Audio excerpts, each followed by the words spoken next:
Hi, I'm Lucy from Sew Essential, and today I'm going to show you how to change the blades on your overlocker, which might sound complicated, but it's actually very simple and will help to keep your machine in great working order. Let's get started.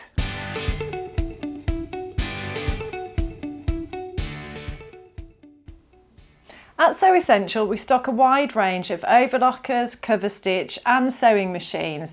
So we are experts in these machines, and over the years we've helped a lot of our customers to change the blades on their overlocker, and it is a lot more simple than you think. So we thought it would be a nice opportunity to just show you how you can do that yourself at home.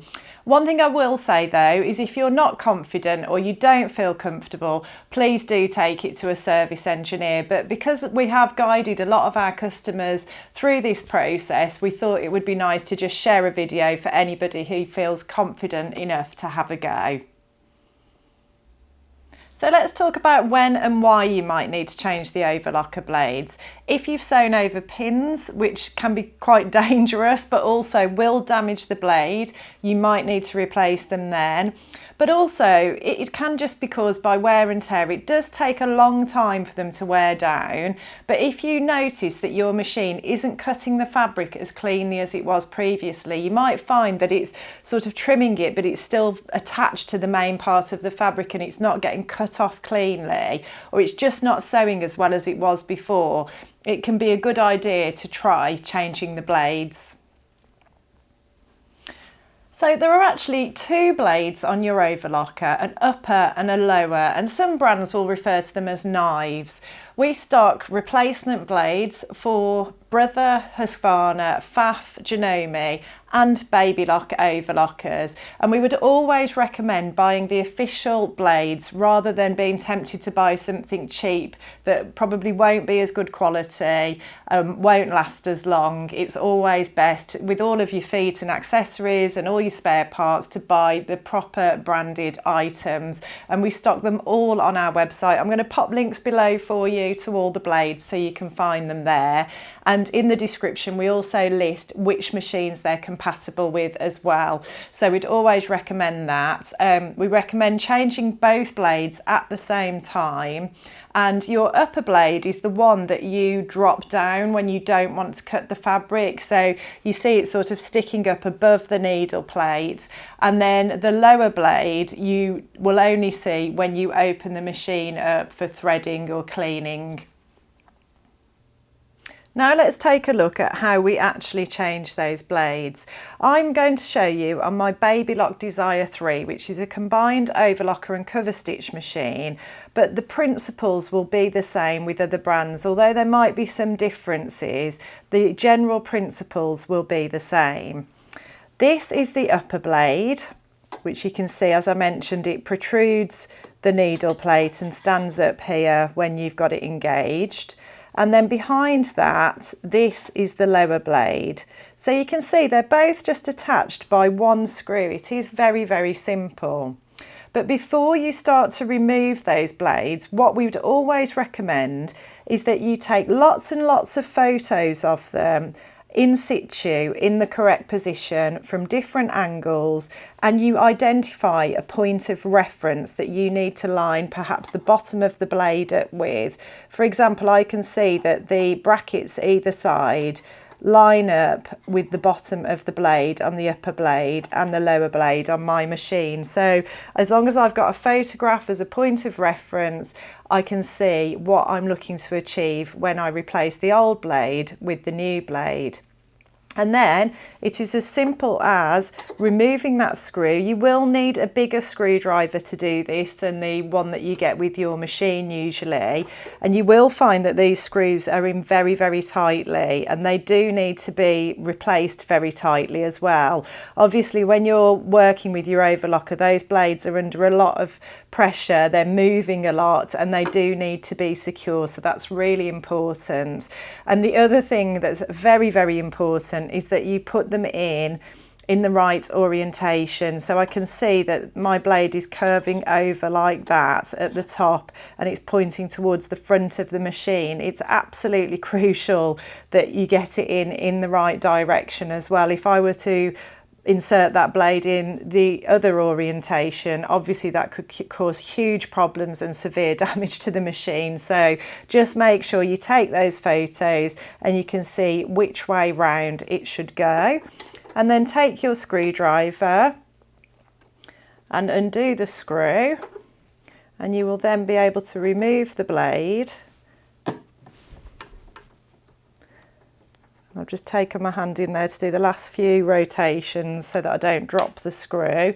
It's also a great opportunity to give your machine a real deep clean as well, which I'm going to admit I did do before I recorded this video. It's not always this clean, but yeah, it's a great opportunity to get your cleaning brush in there and get rid of any lint or fluff. Again, that will help your machine to work at its best.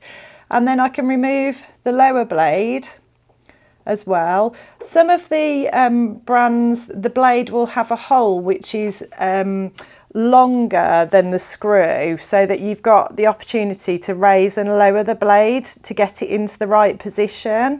So that's why we said to take those photographs and just make sure you've got a point of reference for where the bottom of the blade should line up with, so that you can see exactly how you want to replace it. But now we have the upper and the lower blades are both removed. It is also possible that the screws might be slightly different sizes for the upper and lower blades, so that's another thing to be mindful of. Just make sure you keep the right screw with the right blade. But then I'm going to just pop my lower blade back in.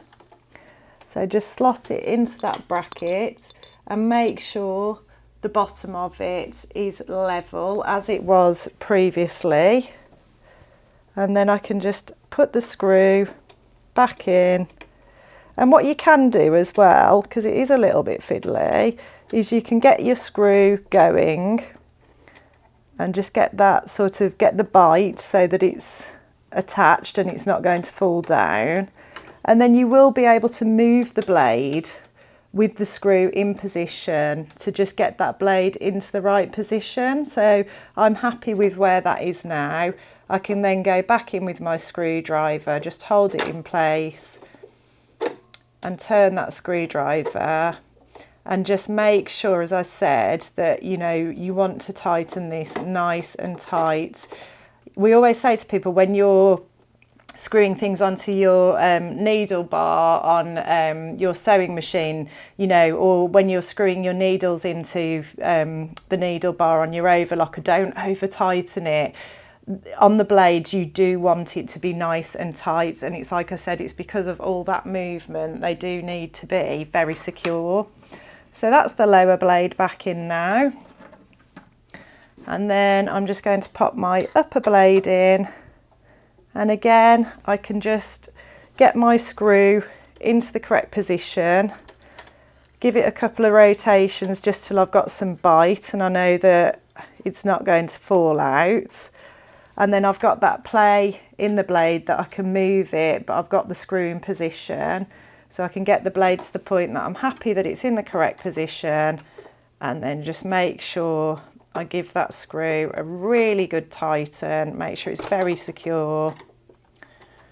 And that is as simple as it is to change the blades on your overlocker. And once you've done that, then you can just refer back to your pictures, make sure everything looks the same as it did before, and then you can go ahead and sew some fabric, and it should sound a lot better, it should sew a lot better, and you will be getting optimal results from your machine again. So I hope you found the video useful and informative and helpful, and for those of you who feel confident enough, you feel like you can have a go now at changing those blades and maintaining your machine in its optimum working order.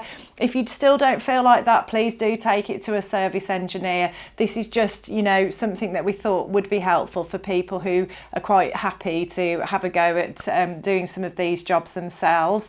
Don't forget, all of the blades for all of the brands. They're on our website. I'm going to put links below, and you'll also find all of the accessories and spares you need for your overlocker on our website too. And if you're in the market for a new overlocker, or you want to buy an overlocker and you're not sure which way to go, we are experts in these machines. We've got some brilliant review videos that can really help you, and we're always here by phone or email to support you too. So please do get in touch and we can guide you through that process as well.